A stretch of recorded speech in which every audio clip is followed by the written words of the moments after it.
online meetings, and we are more or less now become a part of the family.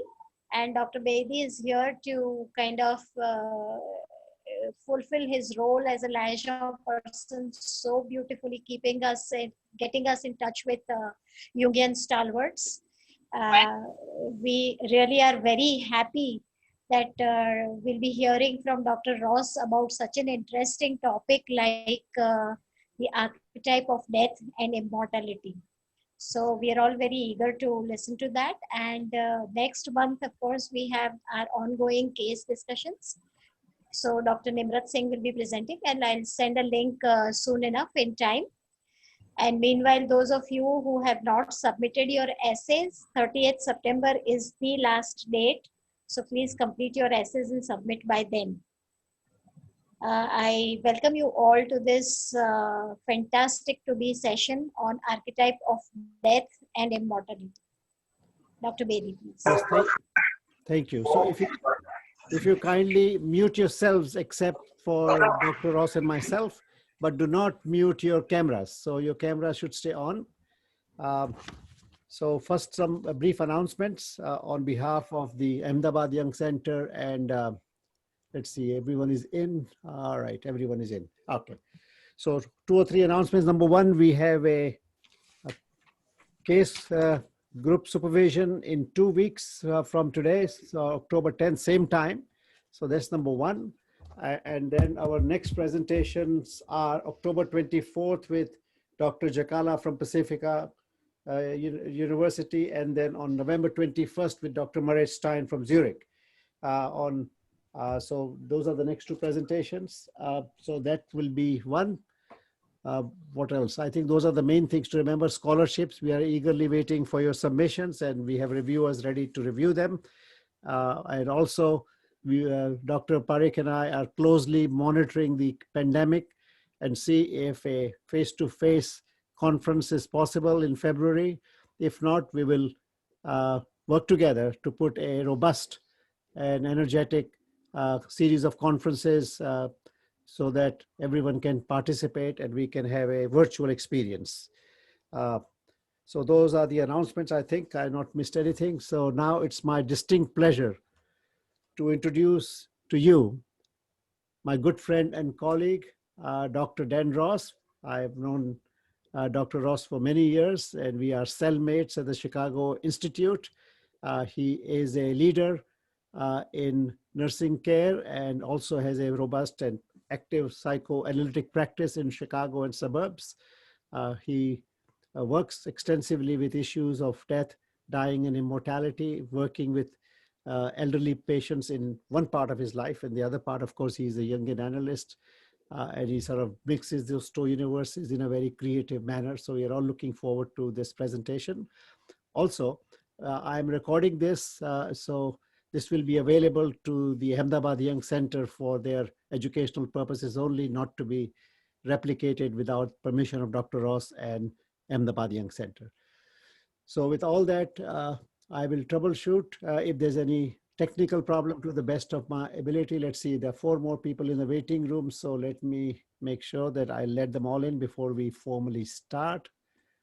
Let's see, one.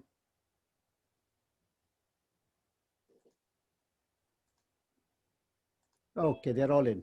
All right, Dr. Dan, take it over. You are in charge. I will. Thank you so much. Sit back and relax. Thank you, Ashok. Ashok, during my analytic training, was my supervisor, and has contributed greatly to my career. Analyst training for me kind of saved me, and I'll explain that in terms of my work in hospice here in the United States. What I was finding as a nurse working in hospice, and I gradually, from my medical background to more of a psychotherapeutic experience, to eventually to an analytic experience, what I realized looking back was that my experience of death and dying in the United States was so constrained that it put me into a deep depression. In other words, what I was experiencing working with dying patients and their families was such a it should have been such an expanding experience around consciousness, but the way it was designed in our country, and I think in some ways it's unique. There was such a denial of death that even working in hospice, there were constraints around how death was conceived, how it was dealt with, how dying patients were taken care of. So I found myself at some point having to break out of that. And the only way that I could was through Jung. And I stumbled upon Jung through other writers such as James Hillman. And what I found over the next several years, and this was back in 2004, 2005, I went through the 2-year psychotherapy program that the Chicago Institute offered, and that kind of whetted my appetite with Jung. And I had to had to get my license to practice psychotherapy as a nurse practitioner, and then went and completed, for 7 years, completed the analytic training. And all that time, I had been trying to understand the nature of my experience that had accumulated with dying patients. So what I'm going to present to you today is what I've discovered in as concise way as I could, and the influence that Jung has had on me. The image of the oar and the winnowing fan, which is a story about Odysseus, that Tiresias, the blind seer, predicts for Odysseus, which is an interesting story Helen Luke writes about in the book Old Age, which is a book I stumbled upon and was greatly satisfied with and appreciated a great deal. So we're going to use this image and try to discover, well, how does in an individual's life the oar, which is a symbol of our heroic journey through life, become the winnowing fan, which is the symbol of how we arrive at what Erik Erikson called integrity versus despair. Because as Ashok said, part of my work now still is working with patients in palliative care, which is a kind of a holding place prior to going into hospice. And I'll talk a little bit about that as we go along. In this presentation, I will be showing you a series of videos from a film called Wit. And the purpose for that is to dive into a story that this film brilliantly offered, and we'll use it to understand some of the things that I'll be talking about today. My relationship to what I call the medical model, which is predominantly what medicine is, which is all it's all reason based. It's Apollonic. And I discovered there's a great difference between an Apollonic consciousness and a Hermetic consciousness. And I'll talk about that in a bit as well. But something very interesting here in a study that was done regarding doctors at the end of life. If when presented with lay people with the question, given a scenario in which you had some type of event that led you brain dead, would you want to be treated with these various interventions, CPR, dialysis, surgery, feeding tube, and so forth, as you can see from the slide? When lay people were asked that, they said, yes, of course, I want everything done. When doctors who have been working with these patients and have experience around this were asked the same question, they said no, invariably. So the question is, well, what did doctors learn that are working with patients throughout their disease and till the end of life? What was their experience, and how did they arrive at that decision versus lay people? And what kind of experience is deprived of lay people that would help them make a better informed decision about what to do at the end of life? I think that's a question that we need to ask. Well, what I needed to do in my course of study was to go back. At what point did we build medicine up to be hold this image of immortality for us, which is essentially what we're taught from early on, is that medicine has become this place where immortality is held, and we simply need to participate in it when we get sick. It wasn't always the case. It's really around the late 1800s when science, medicine started to become successful. This is a painting by a well-known painter at the time. I think this was done in 1889. The painter's name was Thomas Eakins. And my point in showing this is you could see kind of this heroic stance of the surgeon while the medical students in the background are watching in this theater, which is completely lacking of anesthetic and what they hadn't yet discovered in terms of germ theory. But my point is, something happened in the late 1800s to allow the people, the collective, to begin to imagine that medicine could cure us, save us, and keep us immortal. There's a similar image. This was done by another artist around the same time period. And again, this shows kind of the spirit of the times. And this image is of Hercules that is battling the god of death, Thanatos, in the background, that's saving, trying to save this woman from death. You can see how death is perceived here. Death is this dark figure, winged figure in the background that is dark and dangerous and ugly and so forth. So you can see that the attitude around this is, around this time period was beginning to, this heroic attitude towards death and disease was starting to emerge. The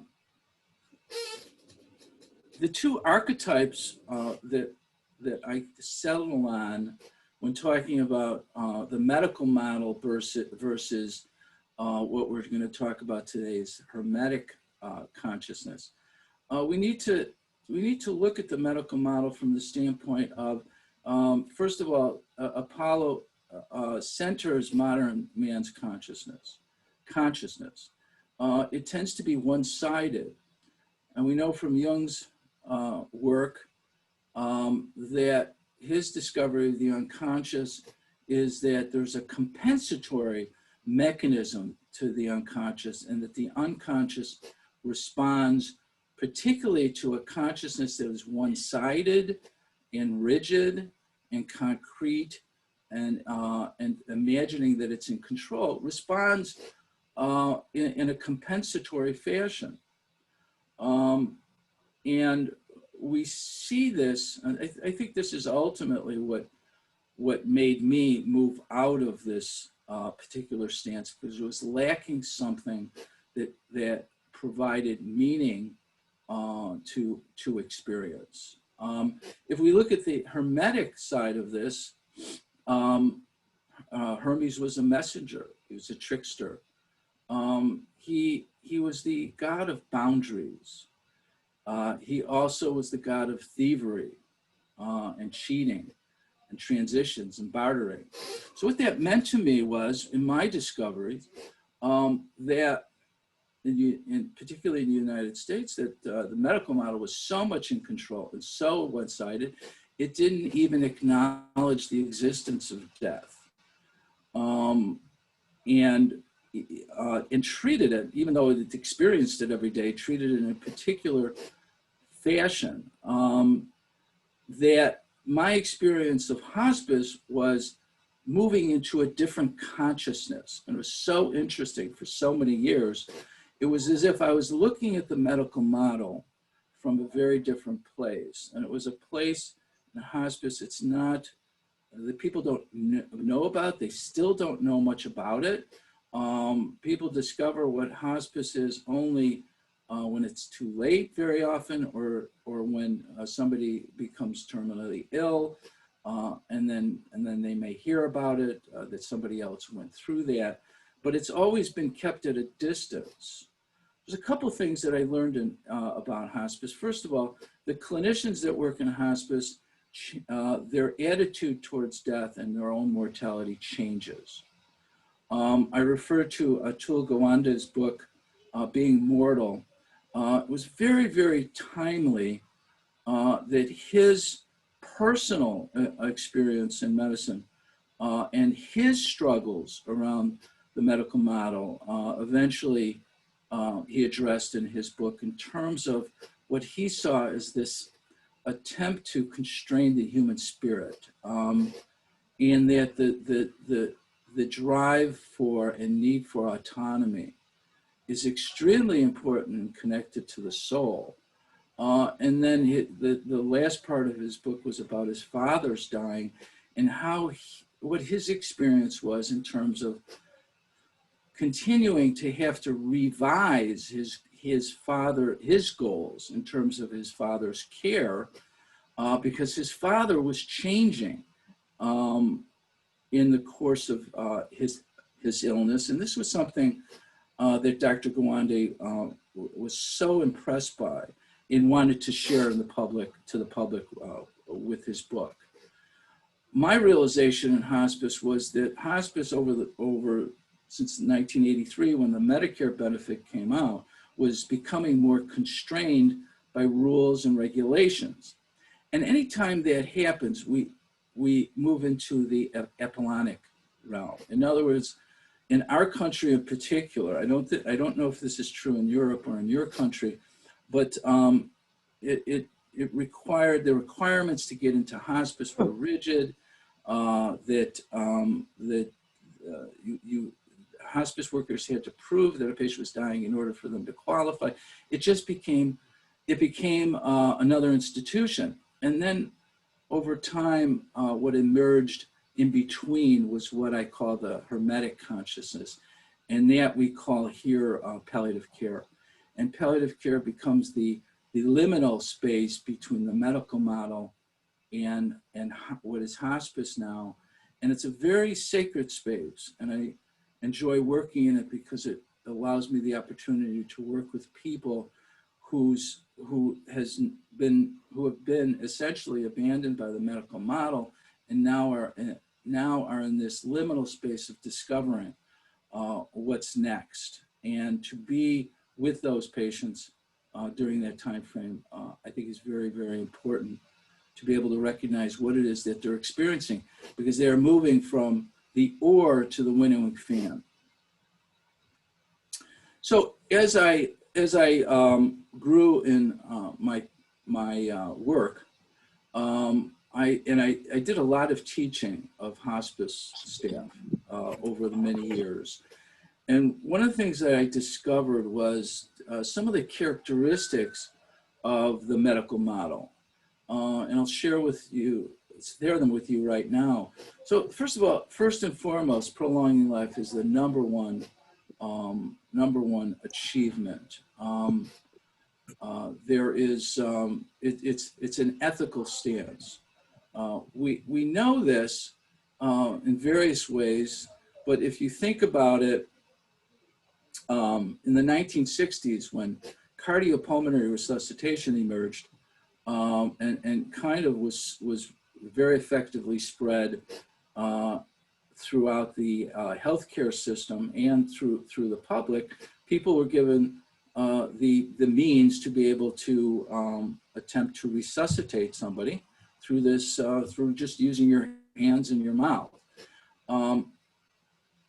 That was in the 1960s. It wasn't until 1990 in the United States that the Determination Act was enacted by Congress. And what that allowed was for people to elect not to be resuscitated.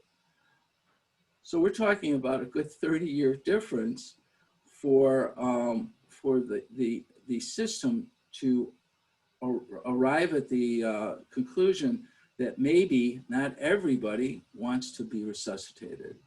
And so to me, that shows the power and influence and one-sidedness of the medical model. Now, along with that is this heroic attitude.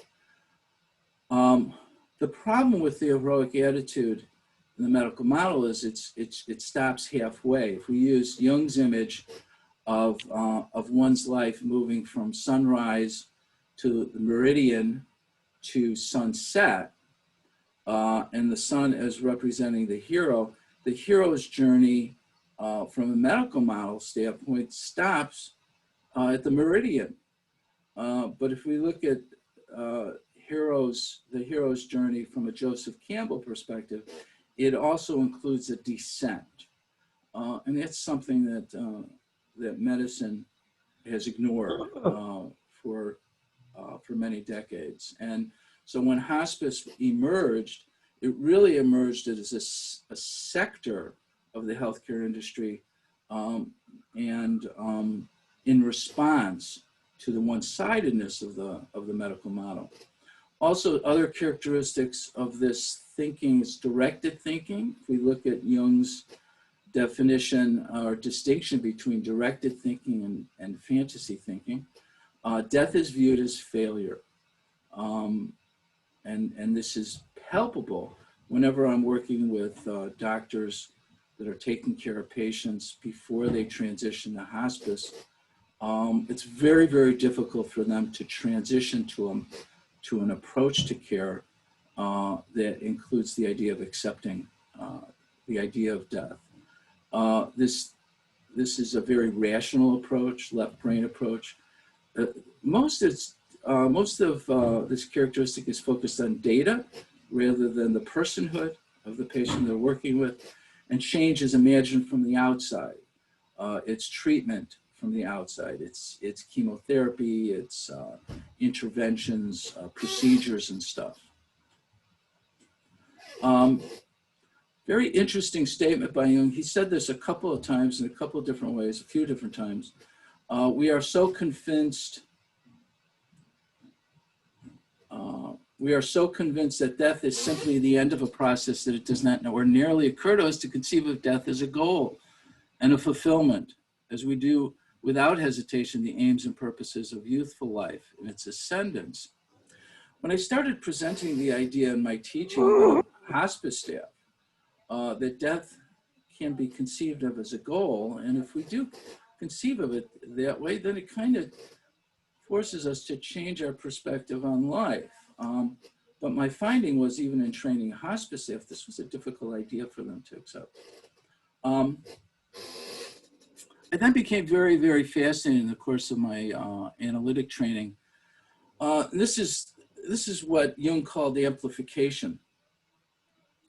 In our connection to the collective unconscious, we engage with it through myth and fairy tale and story, because those are the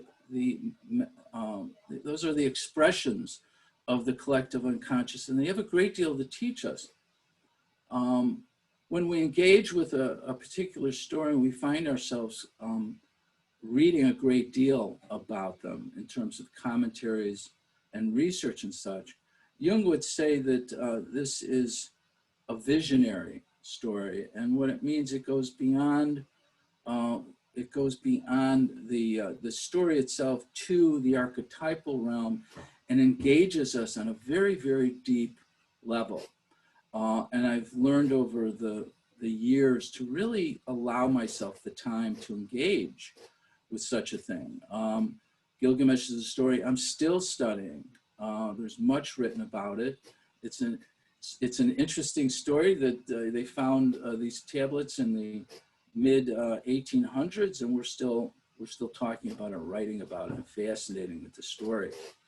The part of the story that I'm interested in with Gilgamesh is the descent. We know that Gilgamesh as king of Uruk was inflated And at the beginning of the story, his inflation was just caught oppressing his constituents in his kingdom, to such a point that they pleaded with the gods to do something.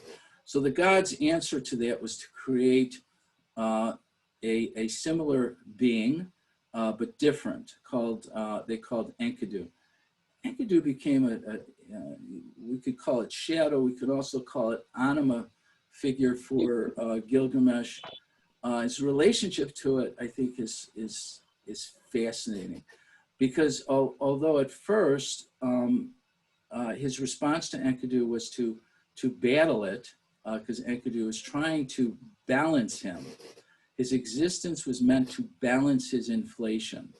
And they fought, and Gilgamesh won that fight, but they became best friends. And it's not until their friendship and love for each other emerged that the idea that Gilgamesh had to destroy Humbaba, the god of the mountain, the monster of the mountain, it came about, which is very interesting, because it's the hero's journey is to move outside of one's consciousness to areas of unconsciousness to expand one's personality, and that's essentially what went on. In the course of killing Humbaba, the two of them, and then having to defeat the bull of heaven, as a price to be paid for killing the bull of heaven, the gods made Enkidu die. And in Enkidu's death, Gilgamesh discovers his mortality. He becomes terribly frightened of death at that point in his life, and goes to seek the gods to ask for immortality, that they bestow immortality on him. But in the various trials and tribulations in his course, after he descends to the underworld and crosses the river of death, and asks to be made immortal, the trials and tribulations only seem to defeat him. One of the final trial was the gods bestowed pity on him and told him about a plant that would restore his youth that lied at the bottom of an abyss. And he dove down into the water all the way to the bottom, collected the plant, and was returning back to his city of Uruk. But when he was in the midst of taking a bath, a serpent emerged, stole the plant, and as the serpent was leaving, shed its skin. When Gilgamesh returned, he fell to his knees and wept bitterly. But afterwards, he collected himself and returned home to Uruk. And in his return, as he approached the city, and he was on a hill above his city, he remarked to his companion who came with him, look upon this city that I built. Isn't it magnificent? So he sees his city for the first time after the journey that he took to discover his mortality.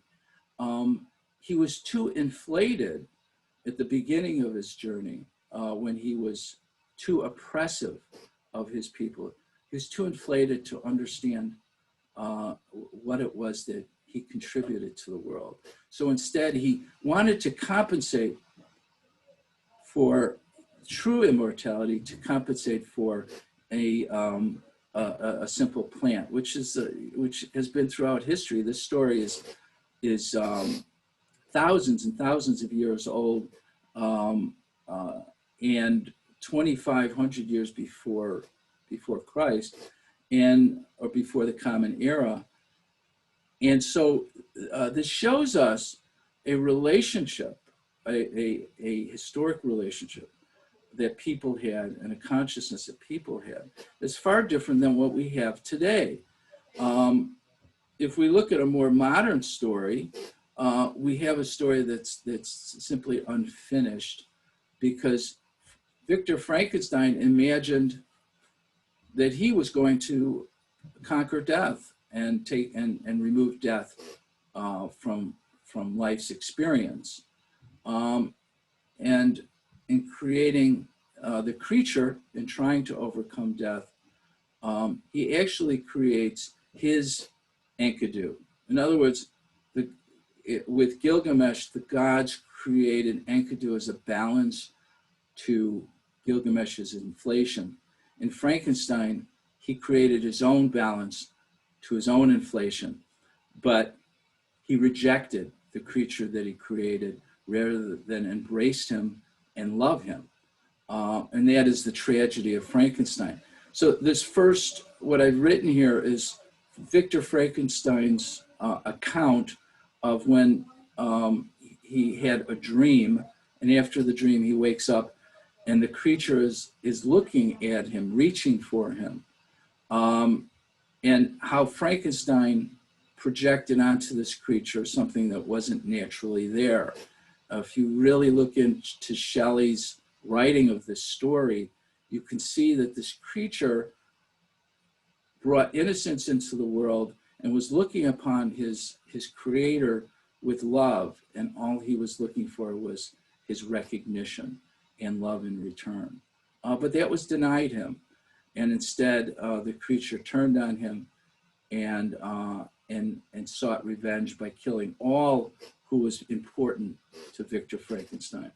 So we have a very different yet similar story in Frankenstein as we did in Gilgamesh. And Frankenstein becomes now kind of the modern problem that we have in our relationship between death and immortality. This is a cartoon that I think kind of presents us with the problem that we have. Again, this is a reflection of the spirit of the times. There's no easy way I can tell you this, so I'm sending you to someone who can. There's this a fear of talking about serious things. So we had to create an institution such as Palliative Care and Hospice to be able to handle these things.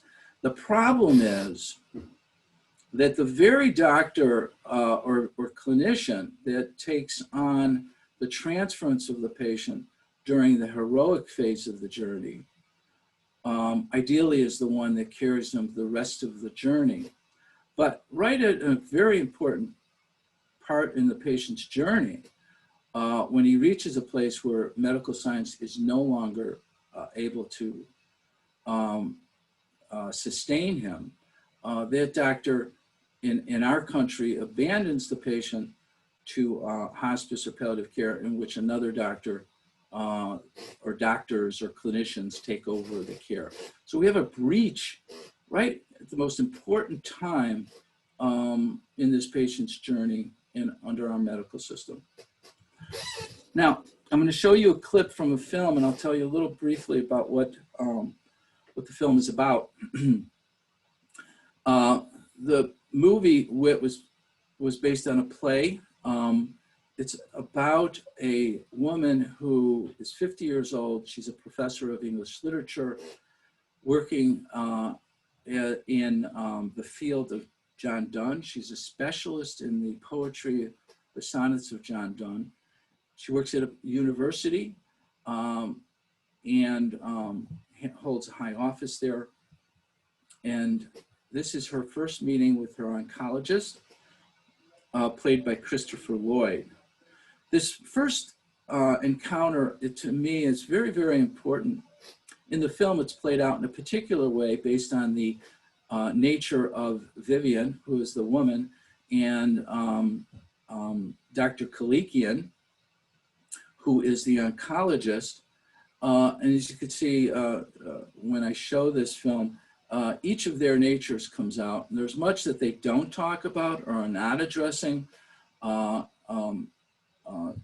that is avoided, and you'll see that. But I think it's important to understand how these initial encounters in terms of one's diagnosis and prognosis become very, very, very important. It becomes a sacred space.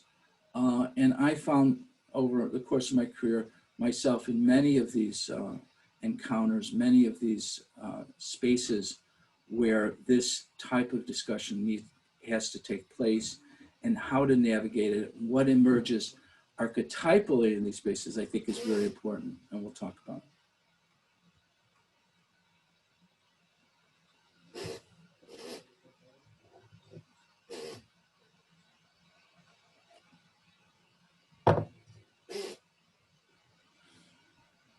Somehow we don't have sound, Dan. Oh, you don't have sound? Yes. Let's see, why don't you have sound? Why don't you have sound? Let's see. Well, maybe it's muted. No, it's not muted. Maybe to increase the volume or something, I presume. Yeah. Let's try that. Yeah. Somehow we still don't. Still can't see it? Yeah, I have it as loud as it's going to go. Something is... You can hear the sound though, right? At your end? I can hear it on my end. So maybe it's just some technical thing about sound. I don't know if it's might be in the sharing. The sharing somehow. thing, yeah. Also, can you also tell them something about what is hospice care? I think they may know, but just in case, yeah, when you have a minute, yeah. Okay, let me do that. I don't know if I'm going to be able to get this. I apologize so much. Oh, no worries. Yeah, that's fine. You can tell us in the background what they're talking about. Maybe that's fine too. Yeah, I think I'll do that. Yeah, that's okay. So hospice care is emerged informally in the United States in the 1970s. Some of the notorious events and people, Cicely Saunders was a social worker that became a nurse, that became a doctor, that devoted her life to care of the dying, and she was able to get funding for what became St. Christopher's Hospice in London.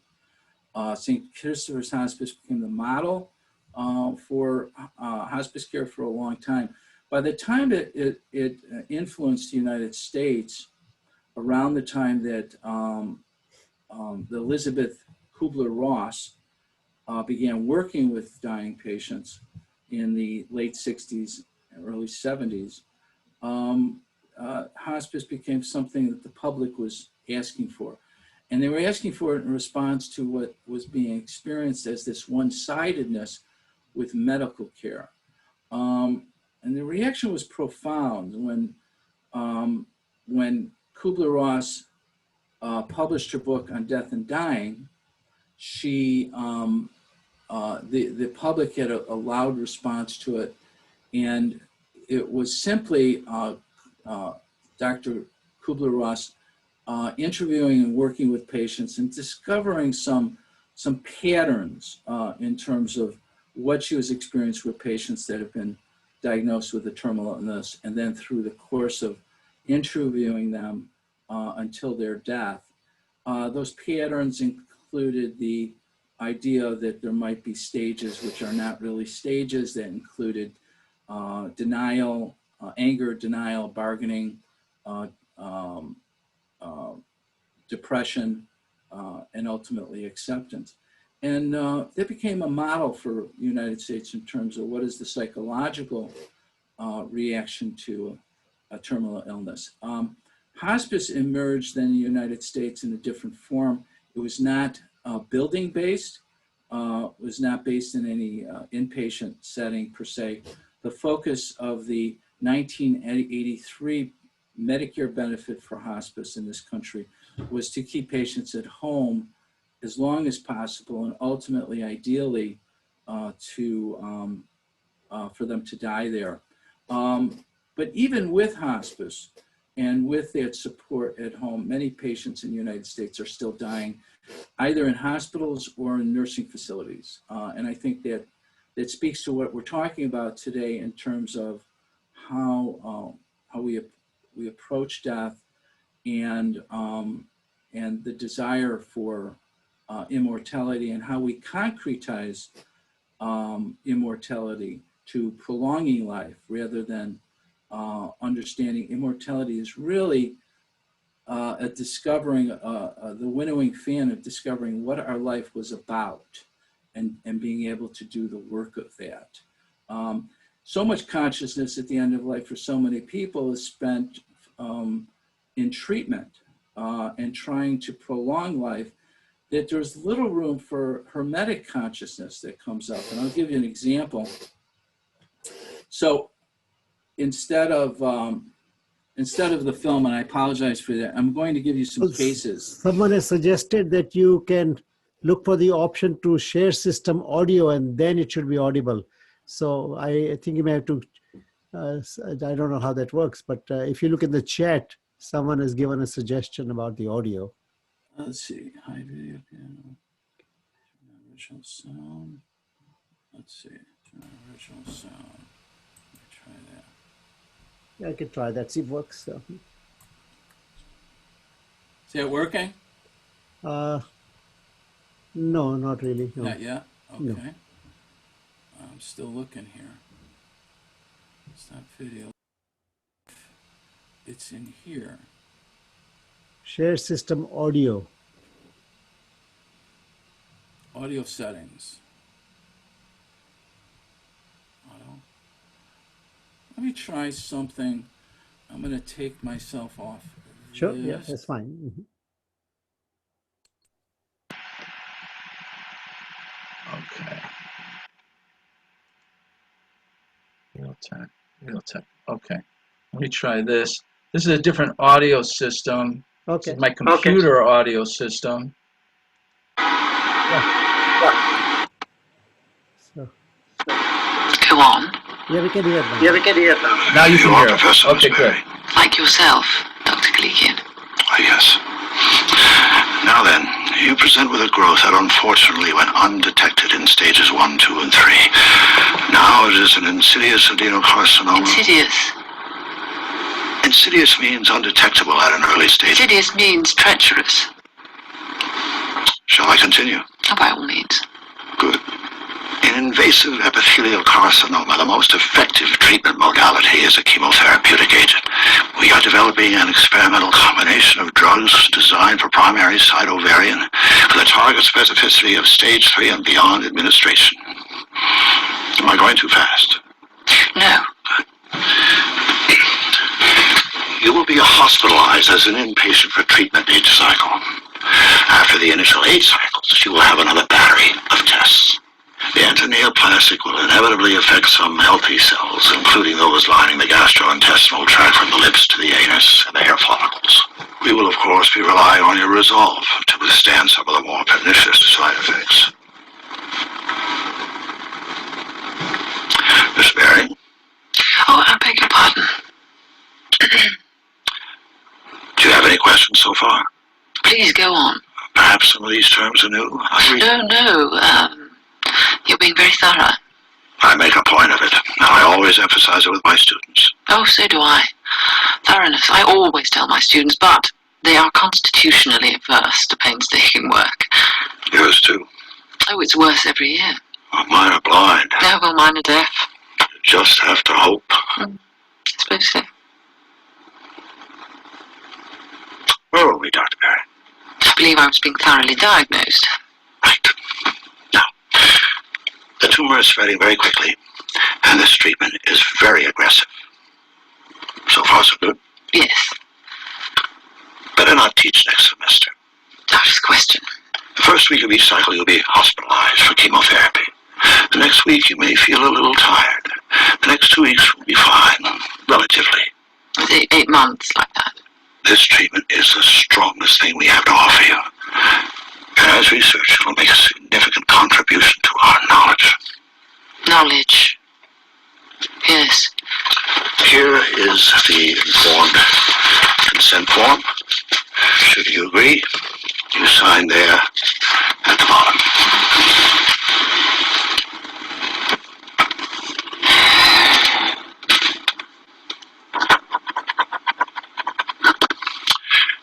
Is there a family member you want me to explain this to? That won't be necessary. Good. The The important thing is for you to take the full dose of chemotherapy. There may be times when you wish for a lesser dose due to the side effects, but we've got to go full force. Dr. Berry? Yes. You must be very tough. Do you think you can be very tough? You needn't worry. Good. Excellent.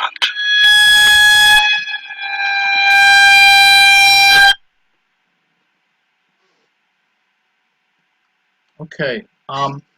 So I think one of the things to point out here is not only what was not discussed. You could see the one-sidedness in that interview was that Dr. Kalikian, and the name even conjures up some hero, some cultural hero. It also conjures up, to me, it conjures up Kevorkian, which in this country is a name related to death because of his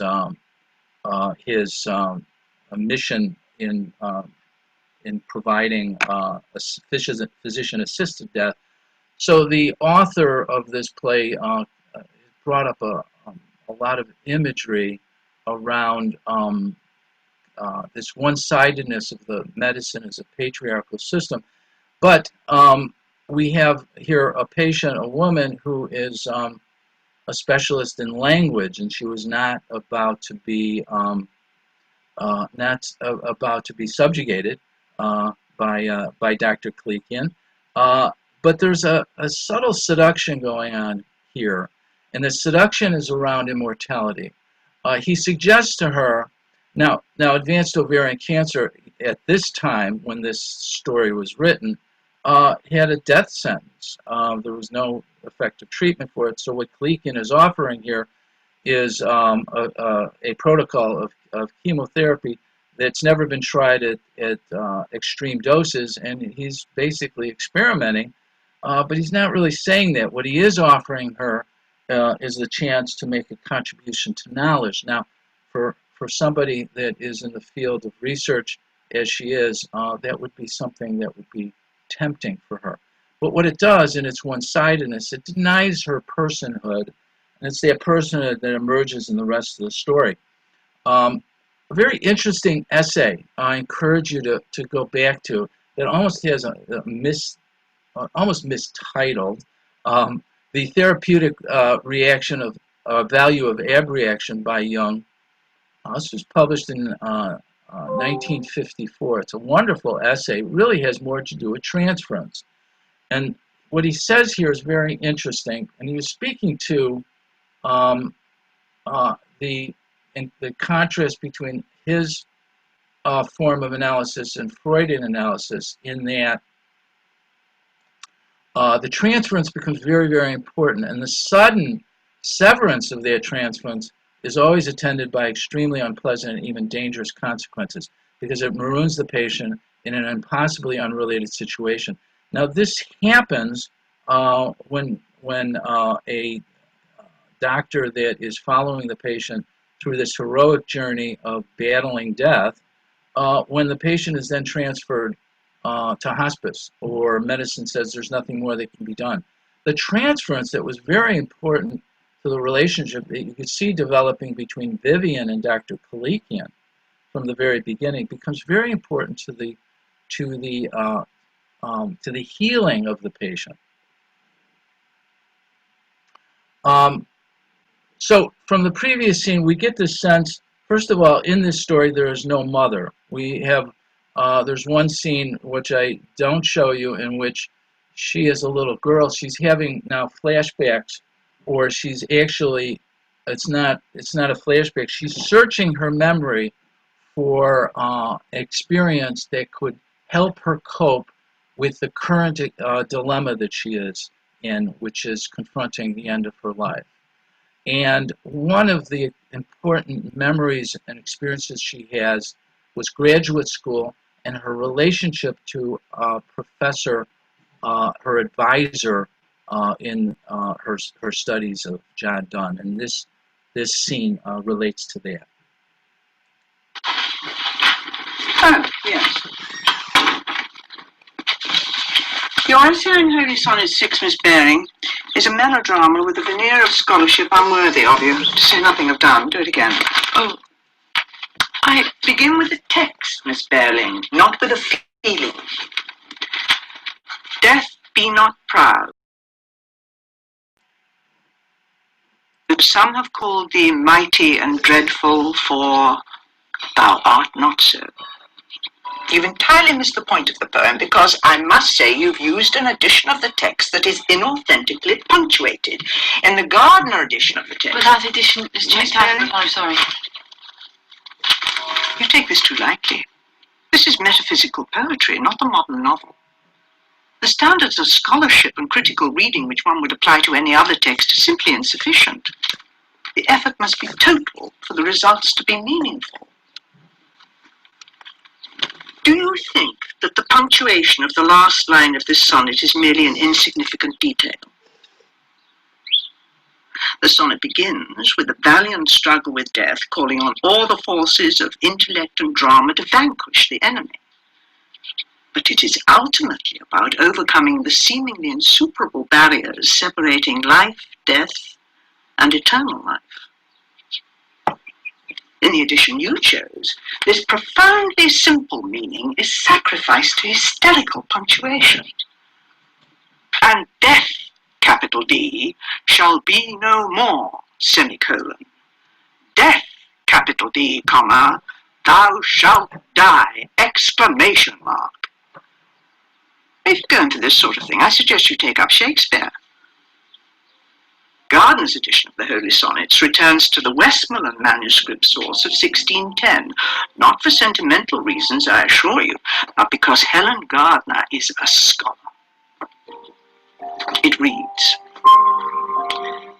and death shall be no more, comma, death thou shalt die. Nothing but a breath, a comma, separates life from life everlasting. Very simple, really. With the original punctuation restored, death is no longer something to act out on a stage with exclamation marks. It is a comma, a pause. In this way, the uncompromising way, one learns something from the poem, wouldn't you say? Life, death, soul, God, past, present, not insuperable barriers, not semicolons, just a comma. Life, death, I see. It's a metaphysical conceit, it's wit. I'll go back to the library. It is not wit, Miss Baring, it is truth. The paper's not the point. Isn't it? Vivian, you're a bright young woman. Use your intelligence. Don't go back to the library. Go out. Enjoy yourself with friends,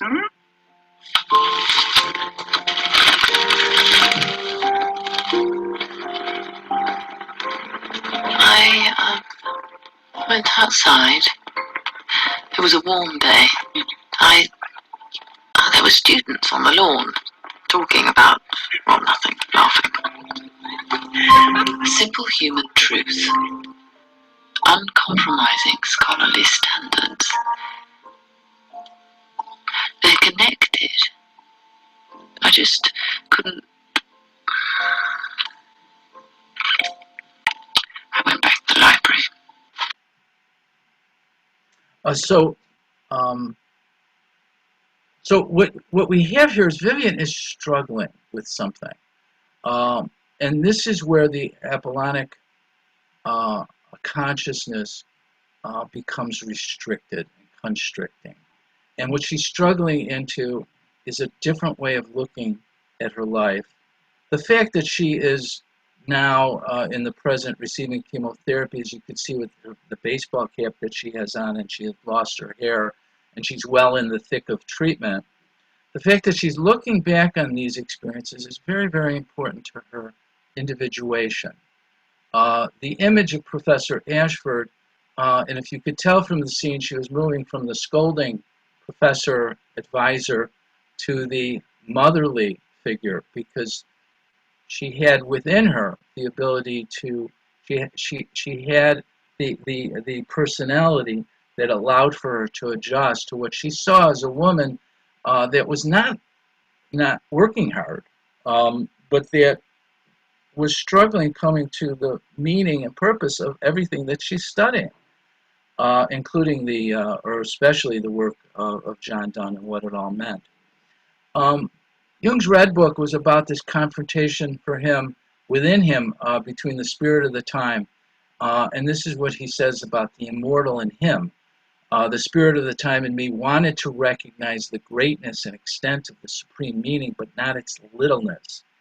The spirit of the depths, however, conquered the arrogance, and I had to swallow the small as a means of healing the immortal in me. This was Jung confronting his own inflation, and he even had a dream in which he had to kill a hero, a Norse hero, Siegfried, and he did so. I had a dream in which Siegfried was killed by myself. It was a case of destroying the hero ideal of my efficiency.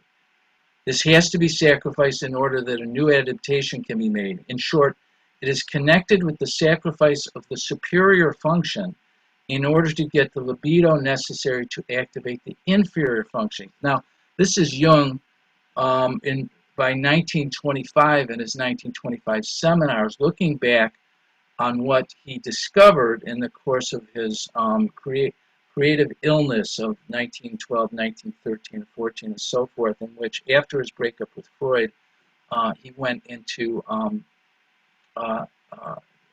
some extreme suffering in terms of psychological transformation. So we talked about the spirit of the times, the Apollonic characteristics of the medical model. Let's go to the Hermetic underpinning that I discovered from the perspective of working in hospice, which let me out of the medical model consciousness into a different consciousness. First of all, the goal was providing comfort rather than prolonging life.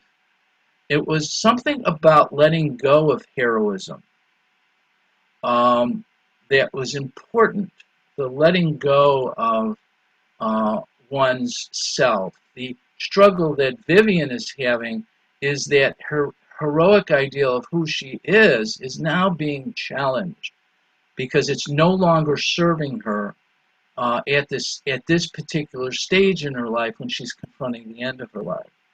Fantasy thinking versus directed. Death is a goal and not conceived as failure. We're looking at the emotional brain.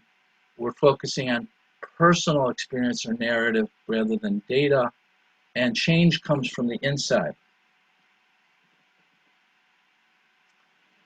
In this scene, Vivian is well into treatment, and she's now confronting her shadow, what Jung would call confrontation of the shadow, which is parts of her personality that were never developed. And she is realizing in her relationship to Kalikian and to the resident Dr. Posner, all of whom are really interested in research and struggle around dealing with patients and their personhood. She is seeing in Dr. Posner the researcher and the dispassionate intellectual that she herself was, and she's seeing a mirror image of herself, and she's really struggling with that. So in this scene, she looks back on her role as a professor and how she dealt with the students that she worked with. So, the young doctor, like the senior scholar, prefers research to humanity. At the same time, the senior scholar, in her pathetic state as simpering victim, wishes the young doctor would take more interest in personal contact. Now, I suppose we shall see how the senior scholar ruthlessly denied her simpering students the touch of human kindness she now seeks.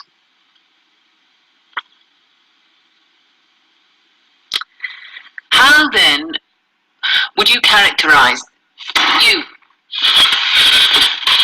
How would you characterize the animating force of this sonnet? Huh?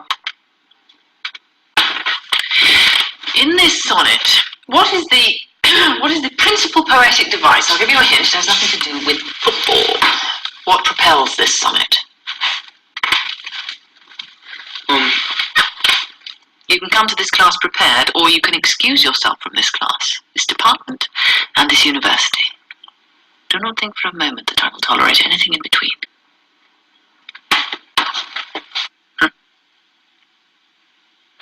Did I say? You are 19 years old. You are so young. You don't know a sonnet from a steak sandwich. By no means. To scan the line properly, we must take advantage of the contemporary flexibility in ION endings, as in expansion. The quatrain stands: Are two souls, therefore, which are one, though I must go, endure not yet a breach, but an expansion, like gold to airy thinness beat. Bear this in mind in your reading. That's all for today.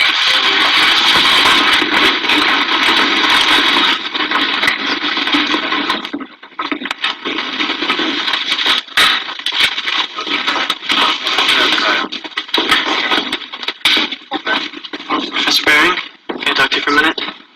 You may. I need to ask for an extension on my paper. I'm really sorry, I know your policy. Don't tell me. Your grandmother died. You knew? It was a guess. I have to go home. Do what you will, but the paper is due when it is due.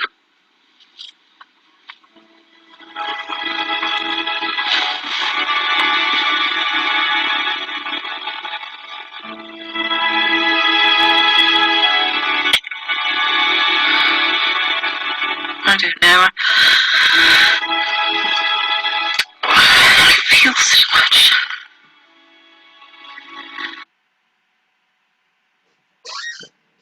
What Vivian is experiencing is so important, and it's something that's not really recognized. And that is that part of her journey at the end of life is a humiliating experience in terms of loss of function that is very, very gradual. And it becomes particularly hard when we resist. And I think more suffering happens because of the resistance, instead of settling into that archetype, as Jung recommends that we do. When we resist an archetypal influence, we cause ourselves great harm in the process. A wonderful analyst, Jungian analyst out west, actually said this in a presentation that Lynn Cowan, another analyst, put in her book on masochism. The way out of the labyrinth of life is to keep one hand on the cold, damp, shuddering wall of your humiliation. It's something that strikes us as very, very odd and very hard, but I think is a hallmark of what we're talking about in terms of individuation. Jung's interest in alchemy from 1928 on was because he was looking for confirmation, validity, or validation that his thinking, his thoughts, his concepts, his work up until that point could be proved in some way. And he thought alchemy can provide that. He was moving in that direction in terms of his artistic work, his mandalas, his work with patients, and what was emerging in terms of dreams and archetypal material that he thought resembled what he was seeing in alchemy. And when he got the manuscript from Richard Wilhelm, The Secret of the Golden Flower, that confirmed for him from that point forward he was going to study alchemy. Alchemy will help us today understand what we're talking about, We look at a different series other than the Rosarium Philosophorum, which Jung uses in his Psychology of the Transference. It might be helpful for us. There are other ways of looking at the alchemical vision of transformation. In this case, you have in the first picture to the left, you have a king sitting on his throne, and his servants are pleading with him to give up some of his power so that they can partake in his power. And the king is resisting. He's not willing to give up power. So one of the servants is actually his son, and his son steps forward and kills the king. Now, this is an image that we're dealing with, the psychology of such. We're dealing with Vivian. Vivian's resources up until the point that she is diagnosed and dealing with the treatment for her cancer. Her inner resources only got her to a point in her career in which she could achieve the status that she had as a professor of English literature in a renowned university. But none of those resources can help her in this journey downward, in this descent. So what has to happen is that the image that she had of herself, as you could see in the video we just saw, was that she was tough, she was ruthless, she was not compromising, and she believed that that was the way to be in the world, and that was her king. That was her king personality, or dominant personality. But what is happening now is she's doubting all of that, and that doubt is causing her suffering. She's reconsidering, and she's allowing other aspects of her personality, undeveloped and unknown to her, to start to emerge. And that includes the opportunities for compassion. Jung says of the king is killed when he shows signs of impotence, or when failure of the crop arouses doubts as to his efficacy. Therefore, he is killed in order to improve the condition of his people. From a psychological perspective, in order to improve Vivian's personality and perhaps connection to the undus mundus, as Jung calls it, and to complete her personality, this is the journey that she has to take, and it begins with the killing of the king, just as Jung, in his fantasy and in his dream of killing Siegfried, had to take in order to allow to emerge his inferior function, what he calls his inferior function. So as we see the rest of the alchemical process, an interesting part in this image up here is that the king lays dying and the son, or dead, and the son takes the blood that is on his shirt and he puts it on his own shirt, as you can see here. There's a sharing of blood here. Blood is a very important imagery or image in alchemy and throughout mythology. But this sharing suggests this is not a murder. This is what Hillman would call a conscious brutality. In other words, the son takes responsibility for what he did. The son, as the new emerging personality, takes responsibility for the death of the king, and the two of them go into incubation, which is this tomb-like structure, the hermetic vessel. The alchemist, as part of his art, encourages or facilitates the son to go in the coffin with his father. The two then go through a very specific period of incubation. When that's completed, the bones are laid out in the sun, according to the alchemical text, for a period of time. There is a pleading to the divine for intervention, and ultimately, after another period of time, a new king emerges. And if you can see down here, the servants now are all wearing diadems, which means they are now sharing in the power of the king as a result of this transformation, which suggests that in an individual personality, the unconscious aspects of the personality which were not elevated now become elevated by virtue of the symbol of them wearing the diadems. Jung says this process of recollection is a gathering together of what we have scattered, what has been scattered through our life, through our childhood. To become full and complete, we have to recollect them. And this is a painful process. And he distinguishes it between unconscious self-sacrifice, which he calls merely accidental, which we see in our practice with psychotherapy with patients. However, the process of self-recollection is the hardest and most repellent thing there is for a man who is predominantly unconscious. Human nature has an invincible dread of becoming more conscious of itself. As we see Vivian becoming conscious of herself, we see the pain that she endures.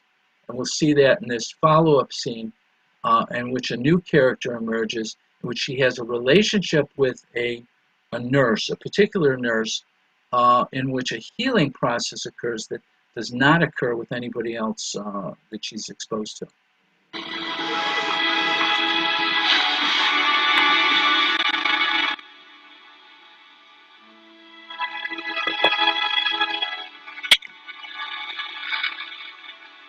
I don't know. I feel so much. What is the word? I look back and I see these scenes and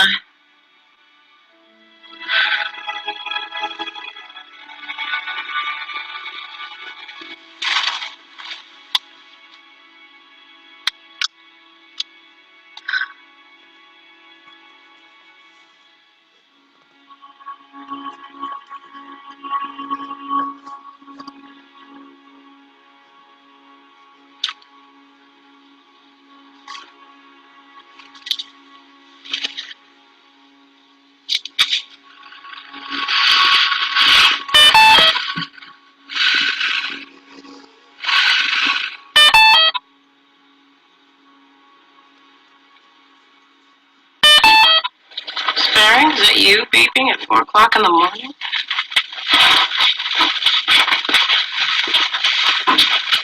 Did that wake you? Sorry, it just gets occluded sometimes. Oh, I was awake. Alright. What's the trouble, sweetheart? I don't know. Can't sleep? No, I just keep thinking. If you do that too much, you can get kind of confused. I know. I can't seem to figure things out. I'm in a quandary, having these doubts. Well, what you're doing is very hard. Hard things are what I like best. No, but it's not the same. It's like it's out of control, isn't it?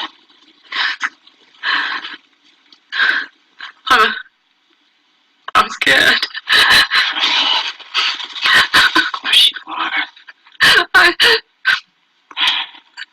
I want to. I don't feel so sure of myself anymore. You used to feel sure, didn't you? Yes. I used to feel sure. Oh, baby, it's okay. It's all right. And it hurts. I know. It's all right. It's all right. It's all right.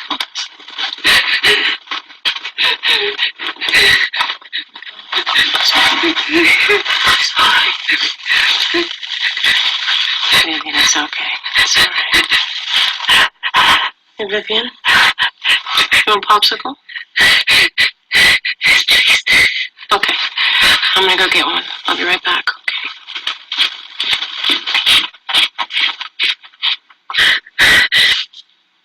The epithelial cells in my GI tract have been killed by the chemo. The cold popsicle feels good. It's something I can digest and it helps keep me hydrated. for your information. There you go. Okay.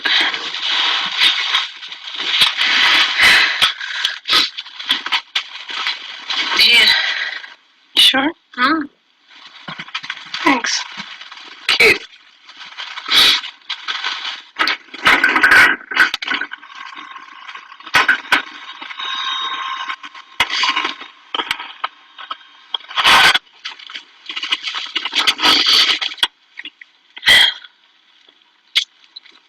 You know, when I was a kid, we used to get these from a truck. The man would come around and he'd ring his bell and we'd all go running over. And then we'd sit on the curb and eat our popsicles. Pretty profound, huh? Sounds nice.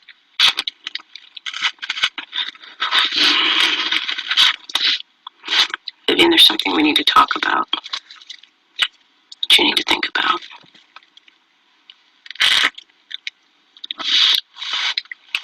My cancer's not being cured, is it?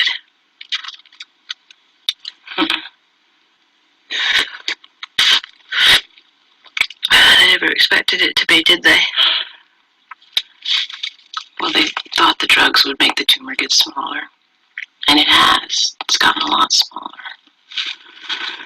But the problem is it started in other places too. And, I mean, they've learned a lot for their research, and it was the best thing they had to give you. It was the strongest drugs. It's just that there really isn't a good cure for what you have yet. For advanced ovarian. I'm sorry, they should have explained this to you. I knew. You did? I read between the lines.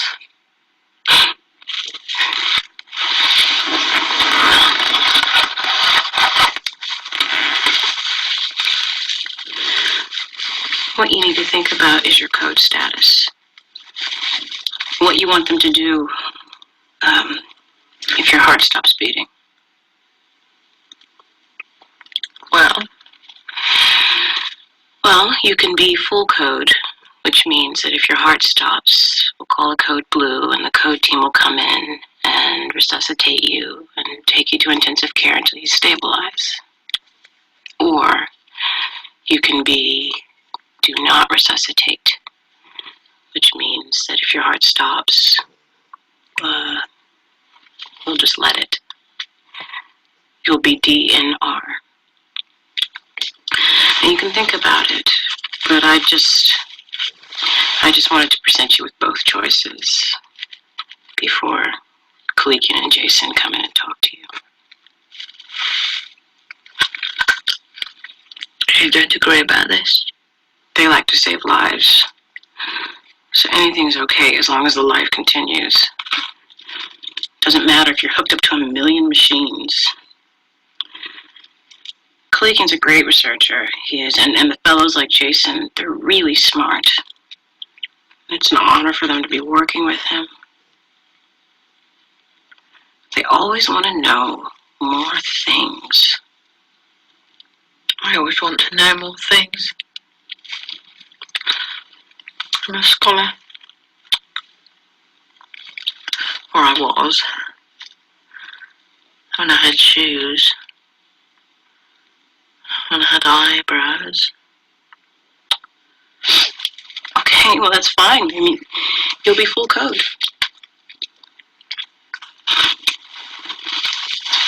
No. Don't complicate the matter. No, really, it's fine. It's up to you. Just let it stop. Really? Yes. So if your heart stops beating, Just let it stop.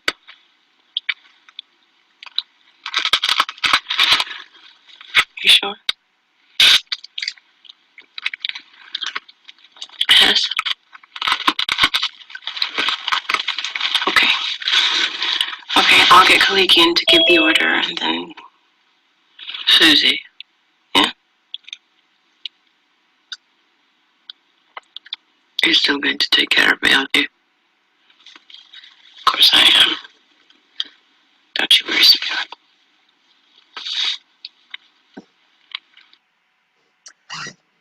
So Susie Susie's personality allows for Vivian to engage with her grief, engage with her terror, engage with the parts of her personality that have been dormant.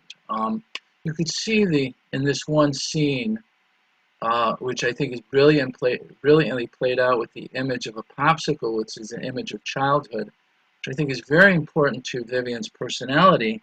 Having been raised by her father, who himself was a professor, she was really raised to become a scholar and to adapt to academia and the competition and all that it took for her to become who she was.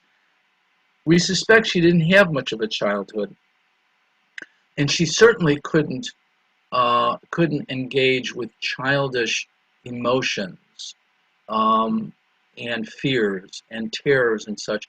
So in this scene with the popsicle, when she's talking to the audience in these beautiful soliloquies to the audience, that she's explaining rationally why the popsicle is good for her, it's almost in a defensive way, that she realizes it's an image of childhood, and that she's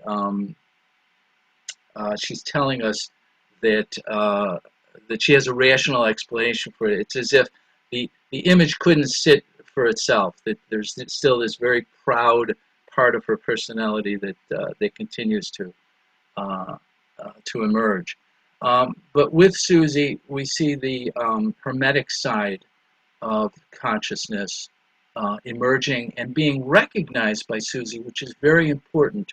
It's not being recognized by Dr. Posner or Dr. Kalikian or anybody else. So the transference that began with Kalikian, that was attempted with Dr. Posner, who couldn't allow for a personal relationship, now is finally emerging with somebody that she can trust in the character of Susie. This next scene is a scene that shows the power and one-sidedness of the medical model. And it plays out in a scene in which is actually the end of the film, because I'm reversing the order of these next two scenes, to show Dr. Posner's response to finding Vivian and how this scene unfolds, and we'll talk about it.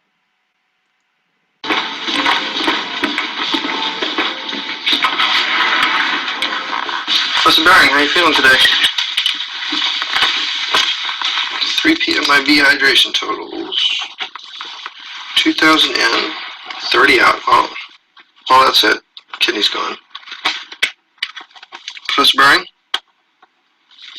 Highly unresponsive.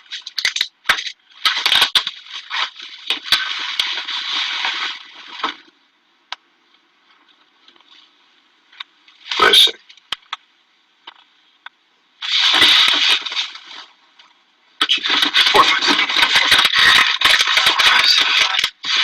Code Blue Room 707, Code Blue Room 707, Dr. Posner, POSNER, hurry up.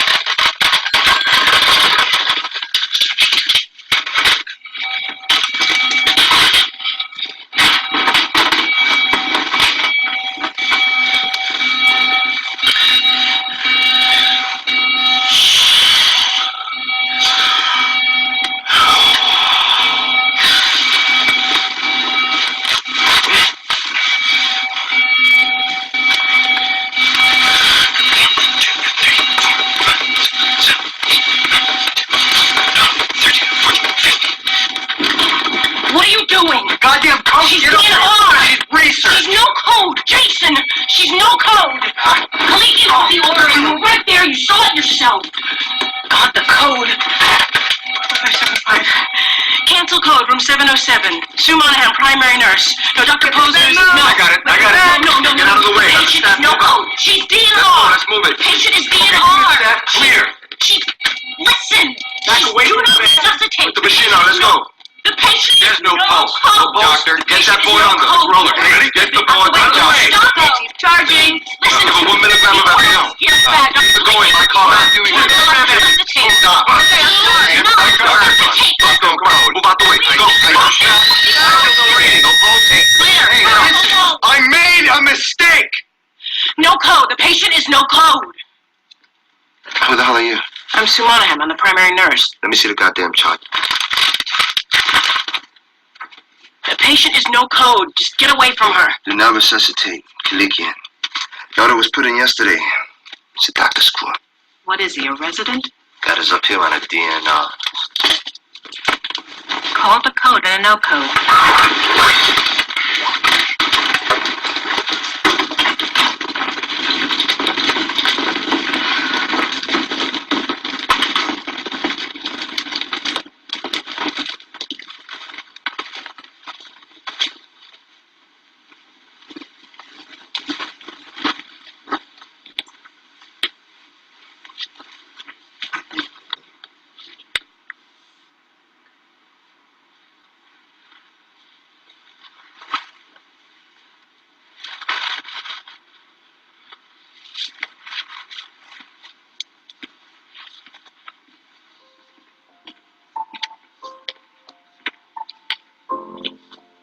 Death, be not proud, though some have called thee mighty and dreadful, for thou art not so.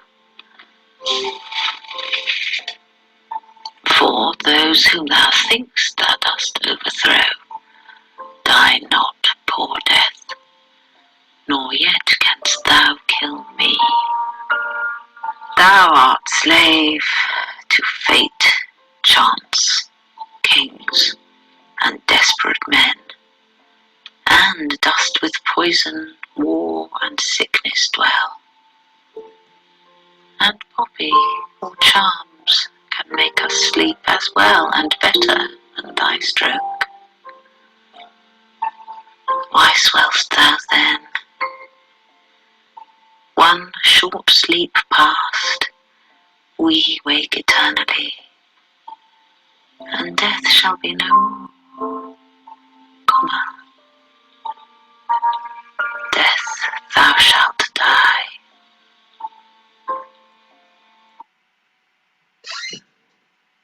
So I think this scene really, really demonstrates in a symbolic way the power and one-sidedness of the medical model, just by virtue of the fact that this code team couldn't hear. They were so single-minded in their purpose, it didn't allow for anything else to emerge, and there's a closed-mindedness about it.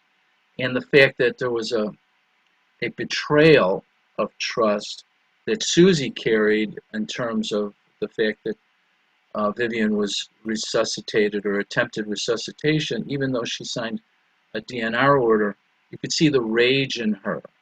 I think all of these experiences, and even the humiliation in Dr. Posner at the end when he realized what he was doing, that the inflation of his work has to be recognized, has to be learned in order for him to be a clinician that is balanced, in which he can provide actual healing to patients. And one-sidedness, arrogance, inflation cannot do that. Even the poem itself, that Professor Ashford tried to get Vivian to understand what it was really about, what John Donne was trying to convey, has to do with what we're talking about today in terms of this heroic attitude towards death, where we inflate death, and by virtue of inflating it, we have to inflate ourselves to do battle with it, when in fact that becomes an obstacle to true immortality, as she discussed in that scene. This next scene, I think, completes our film. It's a scene that I took out of sequence. It occurs actually before Dr. Posner enters, and I have it here last for a reason, because I think it's something I'd rather linger in the memory than the betrayal of in the previous scene that's experienced. But in this scene, Vivian has an opportunity to complete her journey, and you can see that part of that journey was discovering an aspect of herself and her nature that had not fully developed, including a maternal nature and her child nature, and you could see it play out in this scene.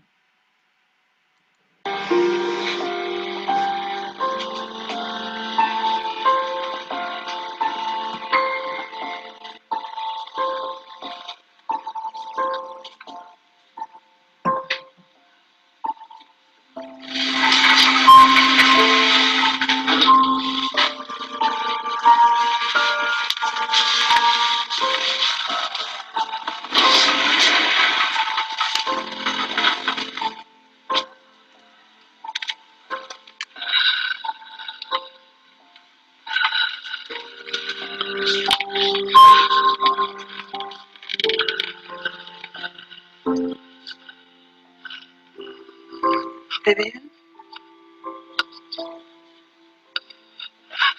Vivian? It's Eve. Vivian?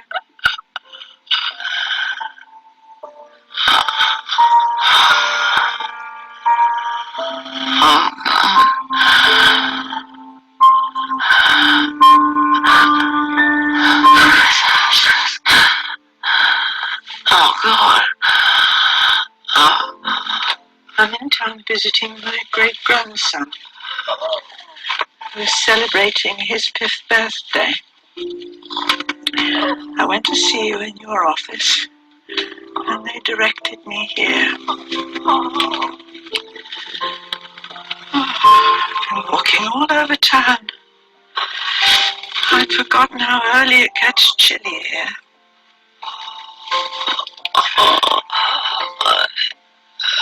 I feel so bad. Yes, I know you do. I can see.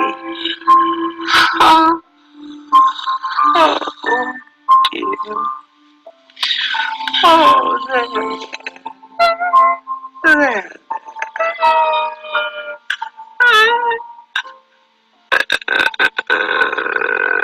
Oh, Vivian. Vivian.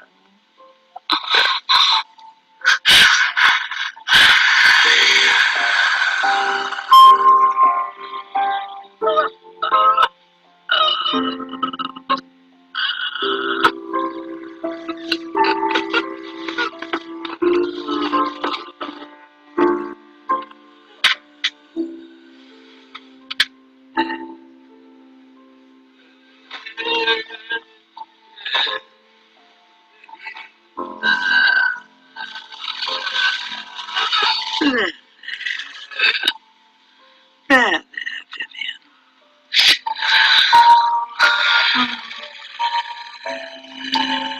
It's a windy day. Don't worry, dear. Let's see. Shall I recite something to you? Would you like that? I'll recite something, my darling. no. Very well.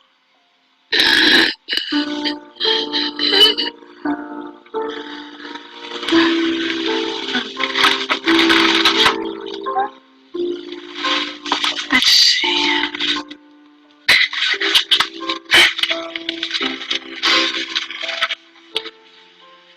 The Runaway Bunny by Margaret Wise Brown. Pictures by Clement Hurd. Copyright 1942. First Harper Trophy edition 1972.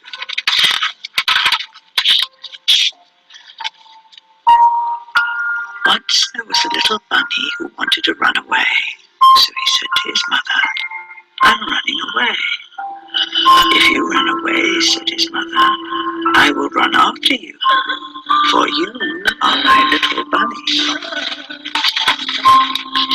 If you run after me, said the little bunny, I will become a fish in a trout stream, and I will swim away from you. If you become a fish in a trout stream, said his mother, I will become a fisherman, and I will fish for you. Ah, look at that. A little allegory of the soul. Wherever it hides, God will find it. See, Vivian? If you become a fisherman, said the little bunny, I will be a bird and fly away from you. If you become a bird and fly away from me, said his mother, I will be a tree that you come home to. Ah, very clever. Ah. Shucks, said the little bunny. I might just as well stay where I am and be your little bunny. And so he did. Have a carrot, said the mother bunny.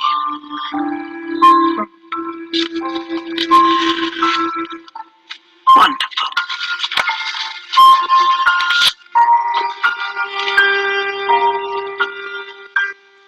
Time to go.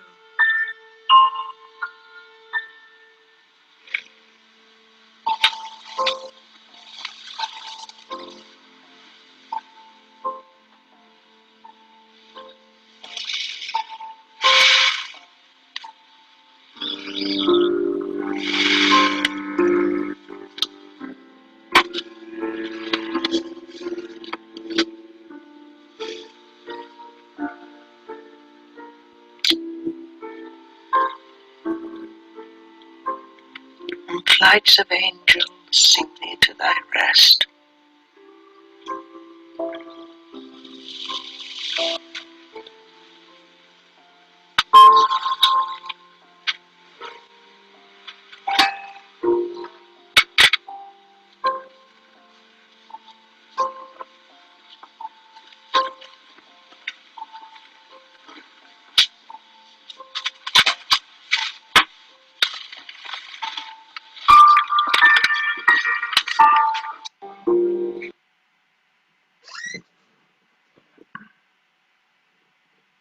I love that scene for its poignancy and so brilliantly acted and put together.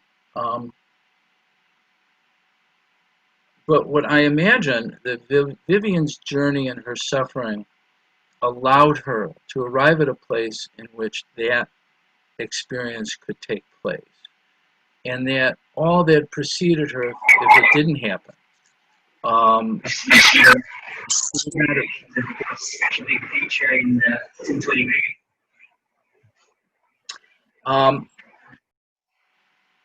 so we finish this by talking about hello.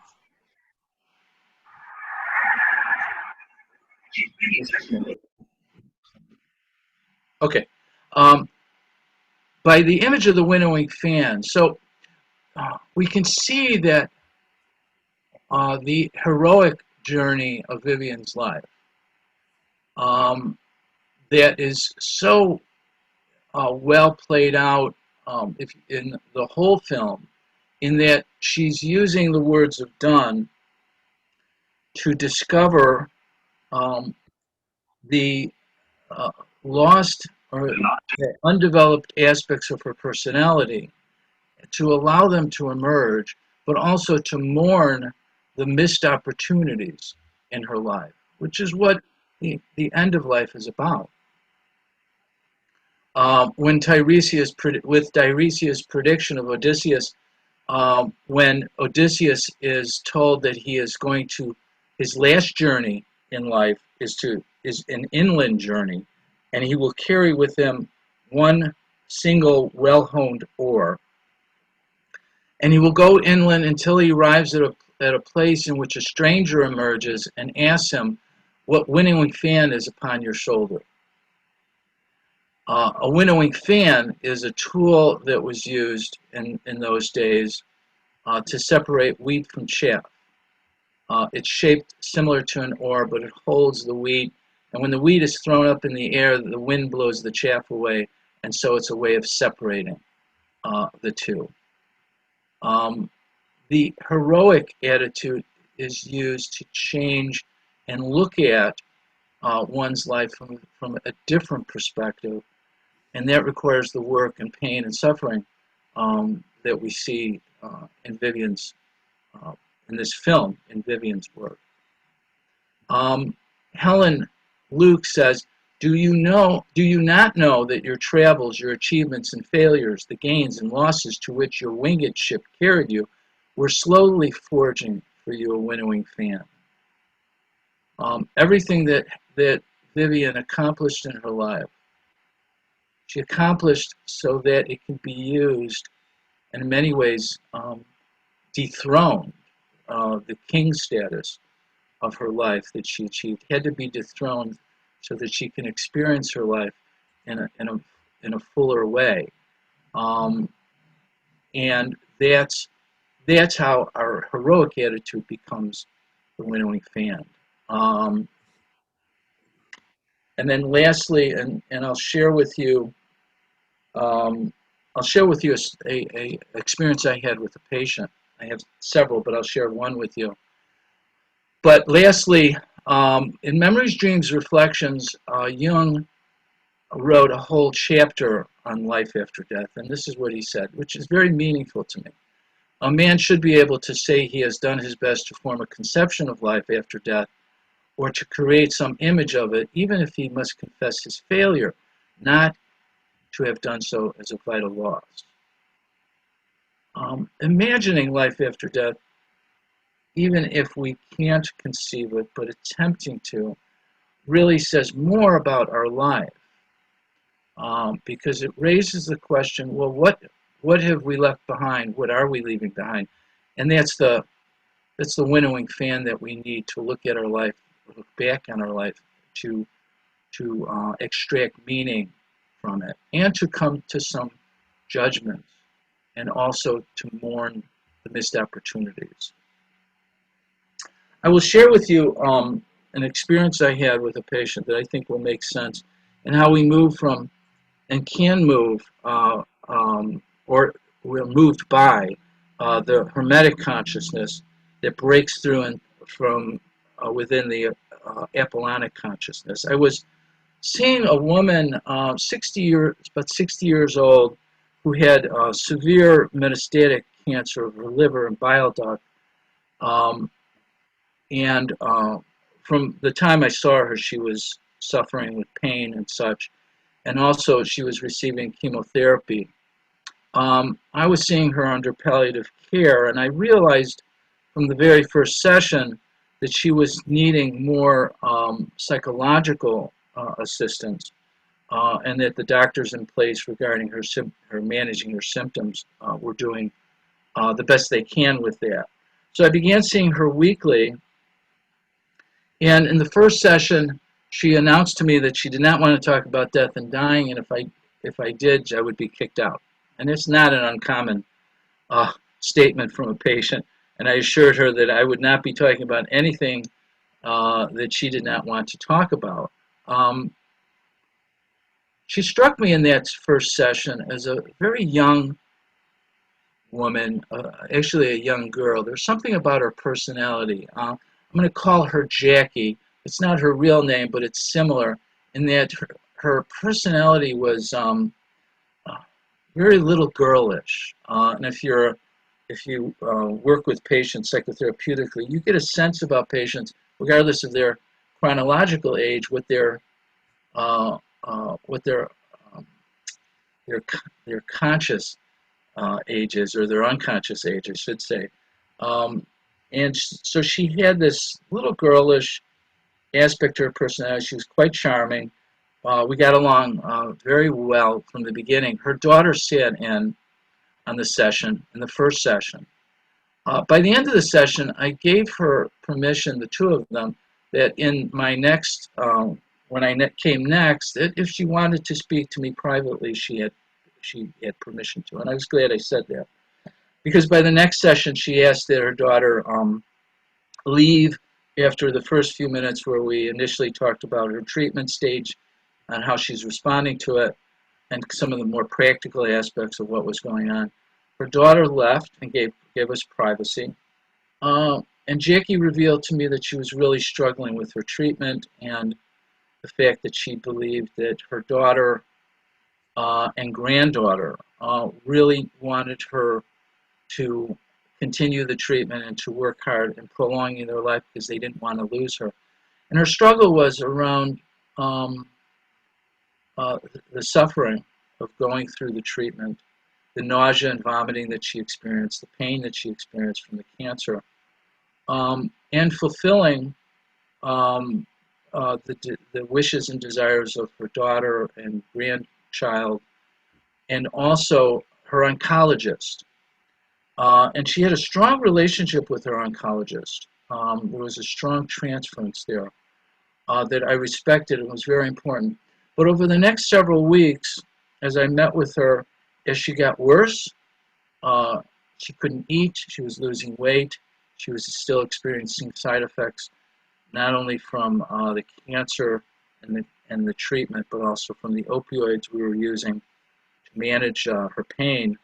I was finding myself getting angry that the oncologist was continuing this pathway of aggressive treatment when it was clear that she was not responding to it.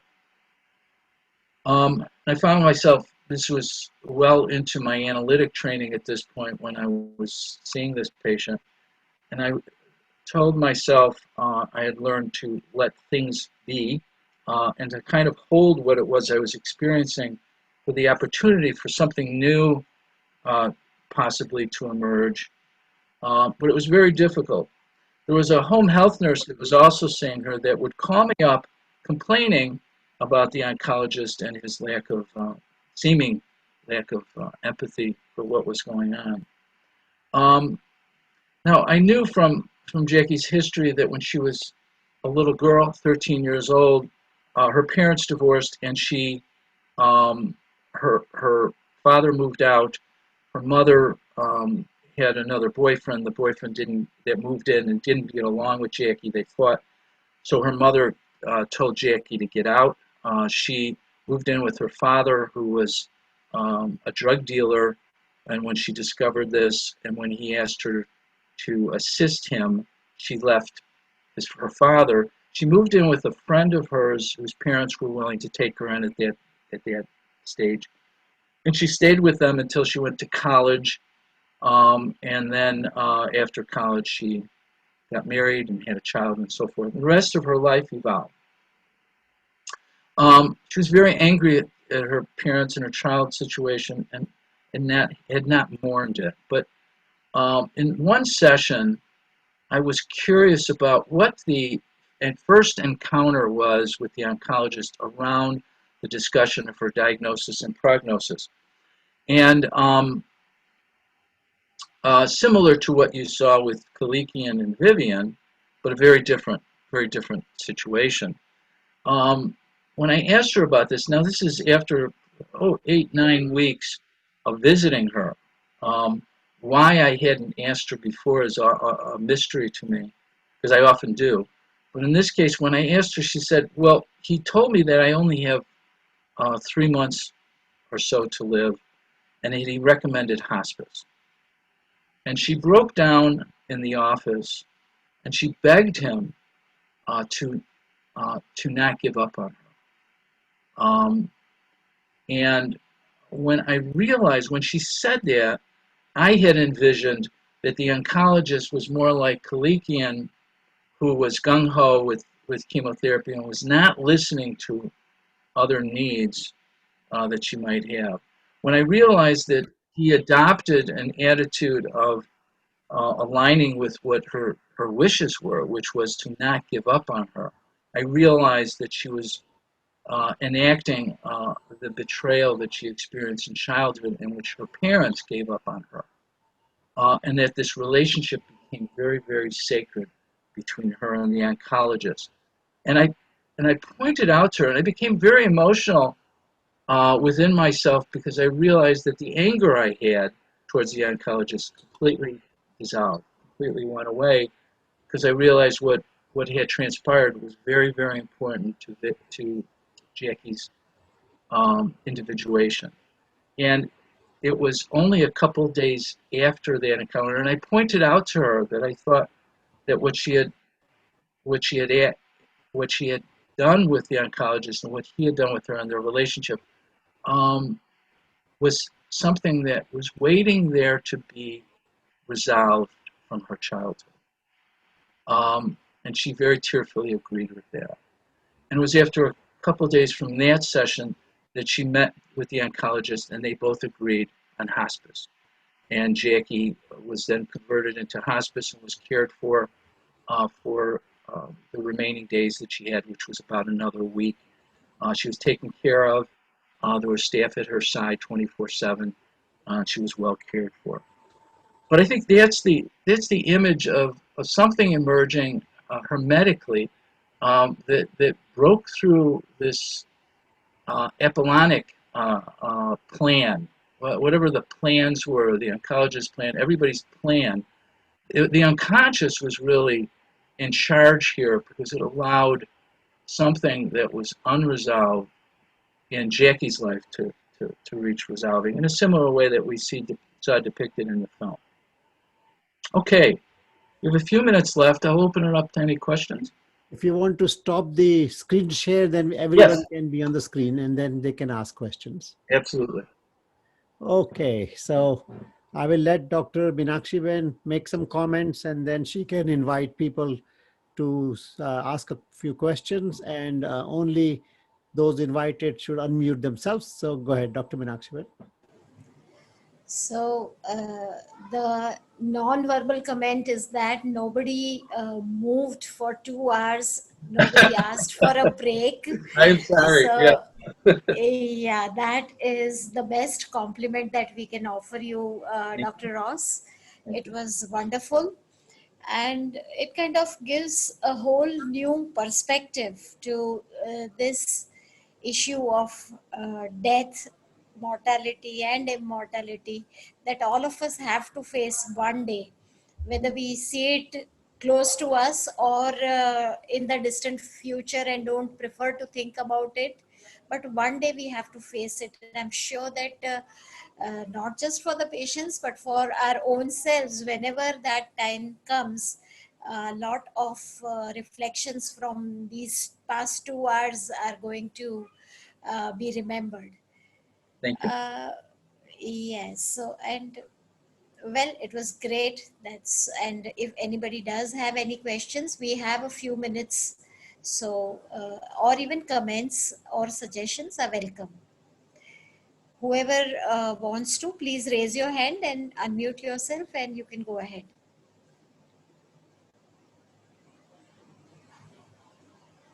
Yeah, go ahead, Nimrat. You have to unmute yourself. Unmute yourself. No? Okay. Well, as people are warming up, I want to share that. Actually, oh, go ahead. I have no question, but I'm very overwhelmed, and I'm just looking at how, I don't know whether you're aware that there's an ashram in India where people towards the end of life just go there with just the days that they have left so that they can connect to the larger universe, which is beyond. And it's a very beautiful experience. People talk about it that, when they're ready, they just go there. It's in Varanasi.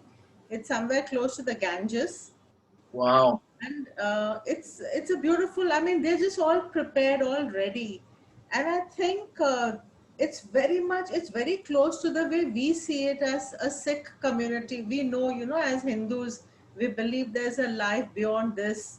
Yes. And I think a lot of people who have experienced a near-death experience, they have very different things to share. So I think that this progressive movement from, life to death as a transition, as a journey forward, I think it's overwhelming, and I love the way you have, integrated it in with this movie, and this whole thing was very profound.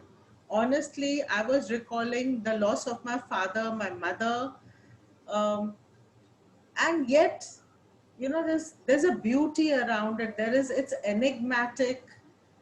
I love the session. Thank you so much. You're Thank you very so much. welcome. Thank you. The image that you gave of, and what did you call it that the people at the end of life go to? I'll pass that on to you. I'll see if I Somebody can said find that Mukti information. Bhavan. Mukti Bhavan. Mukti Archita wrote Bhavan. that. Okay. It's an Correct. ashram, yes. Correct. I would like to hear more about that. It's such a Yes. beautiful image. My perspective on death and dying is so American, and so, as you could tell from the presentation, so um, constricted, that I think other cultures are doing things and can do things that are more But what aligned with was, the archetype of dying. yeah, can I say a And there word? is sorry. Yeah, go There's ahead. just one thing Yeah. I wanted to say. We there is a sentence in Hindi that remember cheta, not chinta. Cheta rakho, chinta mat karo. That is what they say about death. Keep it in your mind as a progressive thing. Do not get concerned about it. Do not get into anxiety about death. Keep it in mind. So when you keep it in mind, you're thinking of how you want to reach there with, what you want to wear, what you want to do at the end. How do Yes, you want to engage with it? yes, I love that image. Thank you. Thank you. So this is a major paradigm shift that I noticed, that not to, fight to understand death and face it proudly, but seeing death as a goal. So Yes, that is a major paradigm shift, yes, and I loved that. yes. Thank you. Yes, yes. That statement from Jung, I read it many years ago. I had to grow into it. I had a similar reaction to it. I had to adapt to it. It makes more sense to me now. Wonderful. Other questions? All right. Yes.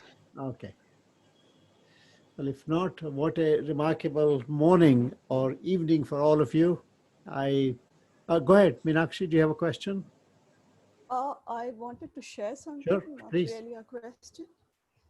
So, thank you so much, You're welcome. Dr. Ross, for the wonderful presentation, Thank you. inserted with great moments from that movie.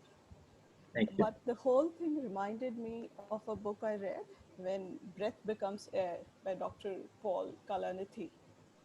I don't know if you've happened to read about it. It's a memoir by a doctor who suffered from lung cancer, neurosurgeon based out of New York, I think. Okay. Oh, is that the book, When Breath Becomes Air? Yeah. I Yes, think, I yeah, I did. was talking about yeah.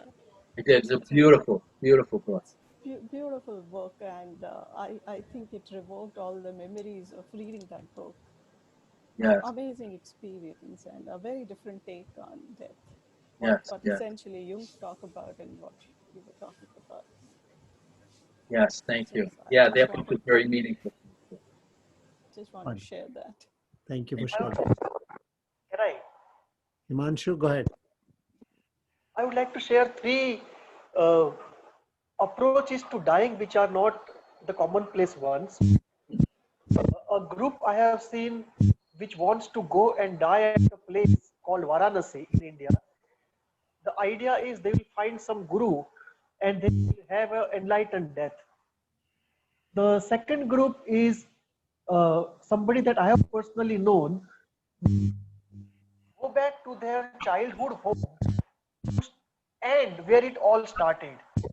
It's a kind of a closure where they want to go and die in the very village that they were born and they passed their childhood. Wow. And the group which is looking at death differently is the Osho commune, where after the death, instead of mourning, there is celebration because the person has now embarked on a new journey. Mm, I love that. I love that image. Mhm. Thank you very much for sharing that.